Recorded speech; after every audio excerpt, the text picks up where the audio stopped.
আসসালামু আলাইকুম everyone, welcome to Sumai's kitchen. আশা করছি আপনারা সবাই অনেক ভালো আছেন। আজকে আমি আপনাদের জন্য খুব কালারফুল এবং ডেলিশিয়াস একটা রেসিপি নিয়ে এসেছি। এটা কিন্তু বাচ্চারাও খেতে খুব বেশি পছন্দ করে। আমার আজকের ভিডিওতে আমি আপনাদেরকে দেখাবো কিভাবে খুব সহজে ব্রেড পিৎজা বানানো যায়। চলুন তাহলে রেসিপিটি শুরু করা যাক। প্রথমে আমি একটি বাটি নিয়ে নিয়েছি। এবার এর মধ্যে দিয়ে দিচ্ছি আমি ক্যাপসিকাম। এখানে আমি সবুজ ক্যাপসিকাম দিয়েছি অর্ধেকেরও কিছুটা কম পরিমাণ। এরপর দিয়ে দিচ্ছি লাল ক্যাপসিকাম। পরিমাণ একই এবং ছোট ছোট করে কিউব করে আমি ক্যাপসিকামগুলোকে কেটে নিয়েছি। এরপরে দিয়ে দিচ্ছি বড় সাইজের একটি পেঁয়াজ। পেঁয়াজটাকেও কিন্তু আমি কিউব করে ছোট ছোট করে কেটে নিয়েছি। এরপর দিচ্ছি 2টি কাঁচামরিচ কুচি। সাথে দিয়ে দিচ্ছি সামান্য পরিমাণ গোলমরিচের গুঁড়া। আর দিচ্ছি অরিগানো 1/2 চা চামচ পরিমাণ। অরিগানোটা আপনারা যে কোনো গ্রোসারি শপেই পেয়ে যাবেন। আর পিৎজার ফ্লেভার আনার জন্য কিন্তু এই অরিগানোটা অবশ্যই ইউজ করবেন। এবার এখানে আমি স্বাদমতো লবণ অ্যাড করে সমস্ত উপকরণগুলোকে একসাথে ভালোভাবে মিশিয়ে নিচ্ছি। দেখুন আমার মেশানো হয়ে গেছে। এবার আমি নিয়ে নিব ব্রেড। যেহেতু ব্রেড পিৎজা বানাবো তাই ব্রেড কিন্তু মাস্ট। এবার ব্রেডটাকে আমি প্রিপেয়ার করে নিব। এখানে আমি দিয়ে দিচ্ছি টমেটো সস। টমেটো সসটাকে আমি উপর থেকে এভাবে চামচের সাহায্যে একটা লেয়ার করে নিব। আপনারা চাইলে কিন্তু এখানে পিৎজা সসও ইউজ করতে পারেন যদি আপনাদের হাতের কাছে থাকে। আমি সবগুলো ব্রেডে এভাবে টমেটো সসের একটা লেয়ার করে নিচ্ছি। আমি এখানে 3টা ব্রেডে পিৎজা বানাচ্ছি। আপনারা চাইলে কিন্তু পরিমাণ অনুযায়ী বাড়িয়ে বা কমিয়ে নেবেন।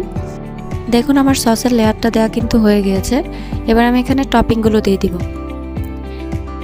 একটা চামচের সাহায্যে সম্পূর্ণ ব্রেডে আমি টপিংগুলো এভাবে ছড়িয়ে দিব।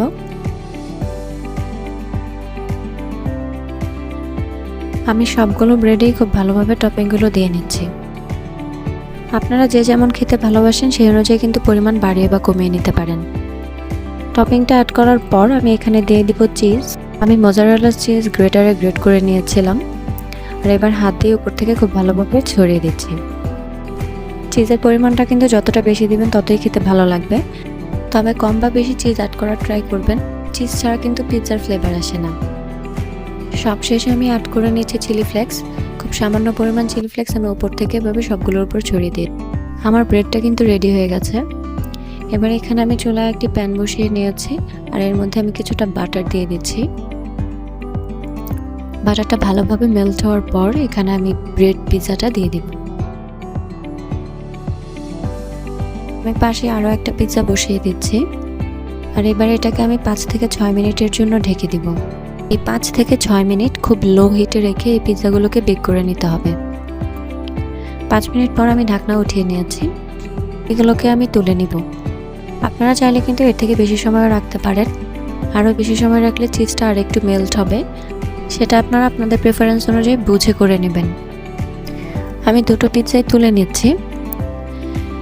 এবার আবারও একটু বাটার ব্রাশ করে বাকি যেটা ছিল সেটা এর মধ্যে দিয়ে দিব। একইভাবে আমি এটাকে লো হিটে 5 থেকে 6 মিনিট ঢেকে রেখে বেক করে নেব। আমার এই পিৎজাটাও রেডি হয়ে গেছে। খুব সহজে তৈরি হয়ে গেল আমার মজাদার ব্রেড পিৎজা। দেখুন এটা দেখতে কতটা কালারফুল লাগছে। আর খেতেও কিন্তু এটা দারুণ স্বাদের। বাচ্চাদের টিফিনে কিংবা নাস্তায় এটা খেতে কিন্তু খুব বেশি পছন্দ করবে। আর নাস্তা হিসেবে কিন্তু যে কারোর জন্য এটা পারফেক্ট। তাই খুব বেশি ঝুটঝামেলা ছাড়া এই সহজ রেসিপিটি আপনারা একবার ট্রাই করে দেখতে পারেন। আশা করছি আপনাদের এটা খুব ভালো লাগবে। আমার রেসিপিগুলো ভালো লাগলে অবশ্যই চ্যানেলটি সাবস্ক্রাইব করে পাশে থাকা বেল আইকনটা প্রেস করে দিবেন। দেখা হবে আবারও নতুন কোনো রেসিপি নিয়ে। আল্লাহ হাফেজ।